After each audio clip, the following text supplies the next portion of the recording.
Hi guys, and welcome to this week's episode on You as a Brand. Yes, you heard me, you as a brand.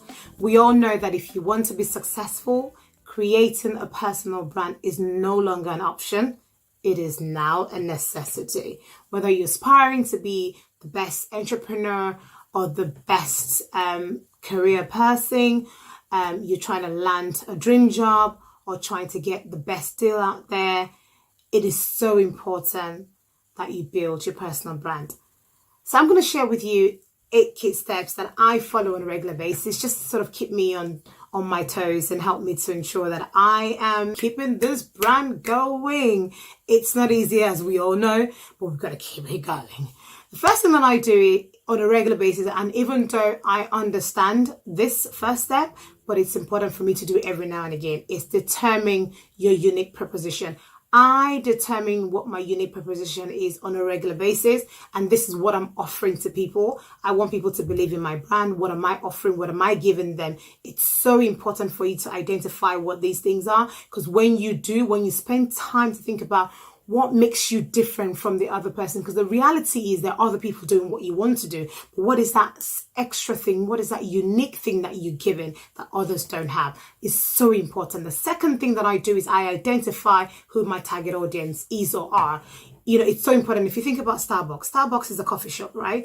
They just don't go about, we're just going to make coffee for the whole world. No, they think about who the target audience is. When will they be consuming the products? Is it in the morning? Is it in the afternoon? Is it in the, and you provide based on who your target audience are. Are they young folks? Are they older folks? It's so important, because only when you know them, then you can give them what they want. Number 3, identifying your goals. Come on now. You've got to be able to hit something. Without a goal, I'm unable to hit. So every now and again, I kind of set myself some goals, some targets to say in 3 months to 6 months, this is what I want to achieve. You really do need to have that, because that helps you to know whether or not that your audience or your target audience are actually getting your unique proposition, whether or not your unique proposition is actually working. So it's so important for you to do that. And it also helps you to craft a message to kind of pass across to your target audience. So I'll definitely recommend that you have goals.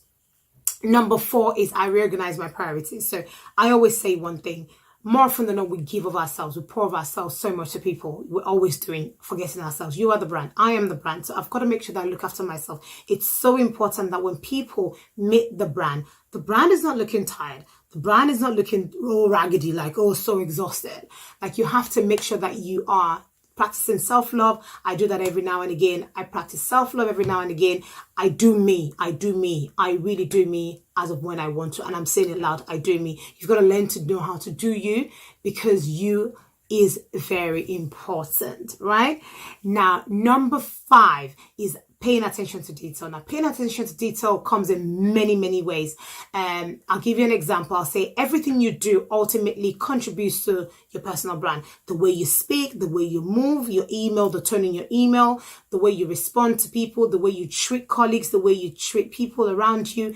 It's all built up towards your personal brand. So I think it's so important that you pay attention to detail, and what you are projecting is exactly what you want people to perceive of you. I do this on a regular basis to the point that I do a 360 degree on myself, and I think it's so important for you to do that every now and again. Number 6 is that you need to become a social networker. I mean, the world we have right now is so easy. There's Instagram, there's Twitter, there is Facebook, there is LinkedIn. There's just so many platforms out there for you. I'm not savvy. I'm not good at all the websites or all the social media, but there are some that I am definitely better at. Find a way to connect with your target audience. Find a way to put out your proposition out to people and see how people kind of consume it and how people respond to you. It's so important to be a social network. I think back in the day it was more newspaper, magazines, but now we can see that everything is moving to digital space. So make sure you get yourself locked into that. Number 7, build your website. A couple of years ago, I heard somebody saying that if you're a business owner, you don't have a website, you're not serious. And unfortunately, people still think that way. So if it means that you build 1-page website that talks about your proposition, your unique proposition, what you're offering, please get on it. Just have a website that talks a little bit about you, about your personal branding, or about your product or services that you're offering. Let people have somewhere to go to find out more about you. Number 8 that I do is, I'll call it finding out how people see you. It's not really getting validation from people. I want to make this very clear. Finding out how others see you, it's not obtaining validity. It's just making sure that what you're putting out there, your unique proposition and your target audience, the both meeting. What you don't want to do is I don't want to spend so much time putting out so much out there and it's not being received. It's not really doing what I want it to do. So make sure that the way people see you is how you really want them to see you. So kind of like your reality perceptions, kind of similar, I would say. Number 9, finally, is what I then do is I review my brand. And when I say reviewing my brand, it's for me to obtain clarity. I want to make sure that everyone that comes across my brand, it's clear.